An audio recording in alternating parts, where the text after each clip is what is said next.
Mayong adlaw sa inyo tanan, kagyari kita diri karon sa Barangay 8, Victoria City, Negros Occidental sa pag-upod sa ila pagsaulog sang ila Barangay Assembly Day karon nga adlaw. Kag gindalaman naton ang aton programa nga ginatawag Butika sang Masa. Ini ika-57 na ka beses nga aton ginahiwat sa mga nagakasari-sari nga mga barangay, asyenda, purok, sityo diri sa syudad sang Victorias agod sa pagdulong sang mga libre nga mga maintenance kag mga over-the-counter medicines, mga vitamins, kag karon nga adlaw may dagaman kita nga mga medyas kag mga takop sa braso sang mga tricycle drivers agod aton man ipanghatag sa aton nga mga kasimanwa diri sa Barangay 8. Nalipay gid kita sa suporta ni Kapitan Dodds Murillo kag sa iya nga mga barangay kagawads kag ginapasalamatan man naton ang wala untat nga pagsuporta ni Mayor Jun B. Bantug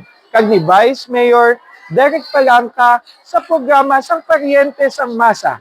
Kita magapadayon sa pagpangsulod-sulod sa mga kasityoan kag mga kasyendahan sang Victorias kay amo man ini ang aton pamaagi agud nga makita sing aktwal ang kahimtangan sang aton mga pinalangga nga mga kasimanwa diri sa aton syudad sang Victorias.